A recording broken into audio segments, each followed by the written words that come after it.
اے تمام لوگو، سن رکھو کہ یہ اس کی پیش گوئی ہے جس نے زمین و آسمان بنایا۔ وہ اپنی اس جماعت کو تمام ملکوں میں پھیلا دے گا اور حجت اور برہان کی روح سے سب پر ان کو غلبہ بخشے گا۔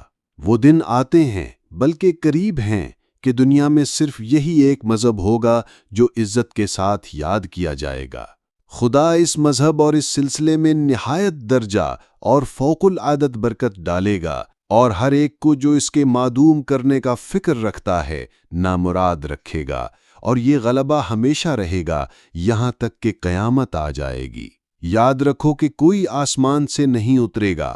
ہمارے سب مخالف جو اب زندہ موجود ہیں وہ تمام مریں گے، اور کوئی ان میں سے عیسیٰ بن مریم کو آسمان سے اترتے نہیں دیکھے گا، اور پھر ان کی اولاد جو باقی رہے گی وہ بھی مرے گی، اور ان میں سے بھی کوئی آدمی عیسیٰ بن مریم کو آسمان سے اترتے نہیں دیکھے گا، اور پھر اولاد کی اولاد مرے گی، اور وہ بھی مریم کے بیٹے کو آسمان سے اترتے نہیں دیکھے گی۔ تب خدا ان کے دلوں میں گھبراہٹ ڈالے گا کہ زمانہ صلیب کے غلبے کا بھی گزر گیا، دنیا دوسرے رنگ میں آ گئی، مگر مریم کا بیٹا عیسیٰ اب تک آسمان سے نہ اترا۔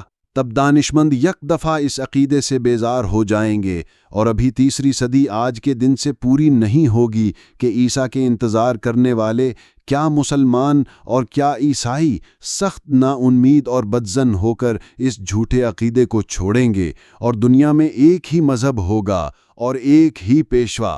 میں تو ایک تخم ریزی کرنے آیا ہوں، سو میرے ہاتھ سے وہ تخم بویا گیا، اور اب وہ بڑھے گا اور پھولے گا، اور کوئی نہیں جو اس کو روک سکے۔ تذکرۃ الشہادتین، روحانی خزائن، جلد نمبر 20، صفحہ نمبر 67۔